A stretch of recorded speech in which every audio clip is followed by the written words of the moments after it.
आज की बात अब हर शाम सोमवार से शुक्रवार 8:30 बजे से। नृपेंद्र मिश्रा ने चंपत राय से लेकर वहां काम करने वाले कर्मचारियों, मंदिर के चढ़ावे, एसबीआई की भूमिका समेत कई मुद्दों पर खुलकर अपनी बात रखी। उन्होंने चंपत राय की निष्ठा पर सवाल नहीं उठाया, लेकिन कहा कि निगरानी में कमी हुई। साथ ही उन्होंने ये भी बताया कि राम मंदिर में हर महीने 10 करोड़ तक का चढ़ावा हुआ। और इतना ही नहीं, ये भी बताया गया कि श्रद्धालुओं ने दान पात्र में अंगूठियों से लेकर सोने की चेन तक दान कर दिए। नृपेंद्र मिश्रा ने यह भी कहा कि महिला श्रद्धालुओं ने तो अपने कान के गहने और हाथ के कंगन तक दान कर दिए, लेकिन इसकी कोई रसीद नहीं दी गई।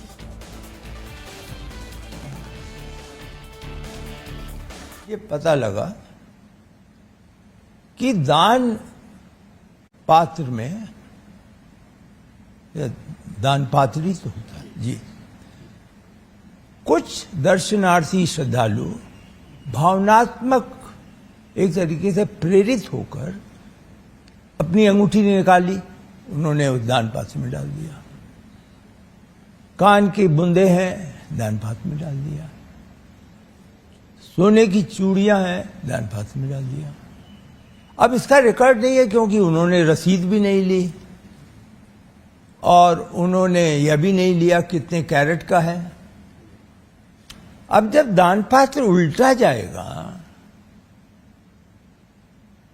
और यही लोग जो काउंटिंग कर रहे हैं वही उसको भी देखेंगे, तो एक चुनौती उत्पन्न होती है। जो दान की दान काउंटर पे मिला है, रसीद लिया है लोगों ने आभूषण को देकर के, वो तो एक सीमा तक उसको हम आश्वस्त हो सकेंगे। यदि व्यवस्था में वहां पे भी सुधार की आवश्यकता है। और हमारे पॉलिटिकल एडिटर देवेंद्र पराशर जुड़ चुके हैं। देवेंद्र, हमने अभी पूरा इंटरव्यू विस्तार से सुना और नृपेंद्र मिश्रा ने तमाम बातें कही।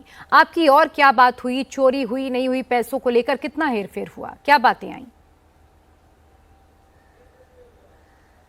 क्योंकि एसआईटी जांच कर रही है तो समझा जा सकता है कि भवन निर्माण समिति के चेयरमैन हैं नृपेंद्र मिश्रा जी, तो बहुत ज़्यादा ऐसी चीज़ें नहीं कह सकते थे जिससे प्रत्यक्ष या परोक्ष तौर पर किसी प्रकार से एसआईटी के ऊपर ऐसा लगे कि उसके ऊपर कोई दबाव पड़ रहा है। लेकिन निश्चित तौर पे कुछ चीज़ें तो एकदम स्पष्ट हैं। पहली बात तो ये कि जिस प्रकार से निगरानी की व्यवस्था की जानी चाहिए थी, जो मंदिर का प्रबंधन जो लोग चला रहे हैं, चाहे चंपत राय की बात कर रहे हैं या अनिल मिश्रा की बात कर रहे हैं या गोपाल राव की बात कर, इस तरह के लोगों के ऊपर जिनके ऊपर ये जिम्मेदारी रहती है, उन लोगों की तरफ से वो चूक तो सीधे सीधे समझ में आ रहा है। बाकी वो चूक किस स्तर तक का है वो तो आगे देखने वाली चीज रहेगी, लेकिन वो तो सीधे समझ में आ रहा है। सामान्य दिनों में हर महीने मंदिर में चढ़ावा मिनिमम लगभग 4 करोड़ के आसपास होता था और अगर अधिकतम की अगर बात करें तो 10 करोड़, यानी कि जब बड़े अवसर होते थे फेस्टिवल के अवसर पर, जैसे रामनवमी और इस तरह की चीज़ों के अवसर पर, हम समझ सकते हैं कि जब श्रद्धालु ज़्यादा बड़ी संख्या में वहाँ जाते थे तो ये अमाउंट कितना बड़ा रहता होगा। उस हिसाब से पूरा एक आकलन भी किया गया है और इसकी तह तक जाने की अब कोशिश कर रही है एसआईटी।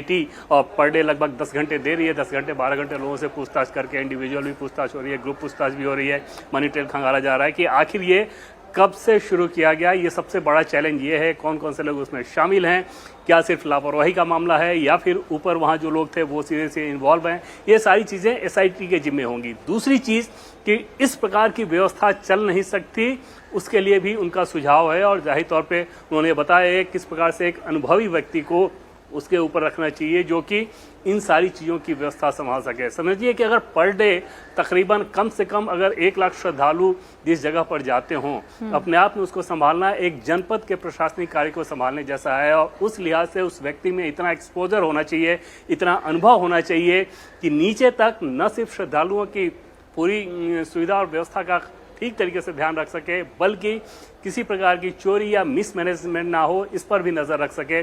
उस लिहाज से उस व्यवस्था में आगे आने वाले दिनों में निश्चित तौर पर माना जा सकता है कि वो बदलाव नज़र आएगा। और फिलहाल 2 चीज़ें ज़रूर हैं कि एक तो जो अपराध हो गया है उसके तह तक जाना, उसके दोषियों को सजा देना, और दूसरा आगे ऐसी पुनरावृत्ति ना हो उसके लिए व्यवस्था किया जाना। क्योंकि आप देखें तो जमीन अधिग्रहण के समय भी तमाम विवाद खड़े हुए थे और उसमें विसंगति सामने आ रही थी और उसके बाद तकरीबन 2 से 3 साल के भीतर फिर इस प्रकार के जो चढ़ावा चढ़ाया जा रहा है उसमें चोरी का मामला, ये अपने आप में 2 ऐसे बड़े धब्बे हैं जो कि सनातन के उतने बड़े केंद्र, अंतर्राष्ट्रीय केंद्र के ऊपर निश्चित तौर पे उसको टॉलरेट नहीं किया जा सकता, और उस लिहाज से ही एसआईटी की जांच के बाद ही सारी तस्वीरें साफ हो पाएगी। देवेंद्र, नृपेंद्र मिश्रा ने यहाँ पे दो बातें बिल्कुल साफ की, निगरानी और निष्ठा, दोनों चीजों को उन्होंने अलग अलग रखा। कहा कि किसी की निष्ठा पर हम शक नहीं करें, उस पर तो सवाल ही नहीं है, लेकिन निगरानी में कहीं कमी रह गई है, ये बात उन्होंने भी स्वीकार की। बहुत शुक्रिया देवेंद्र आपका तमाम जानकारी के लिए।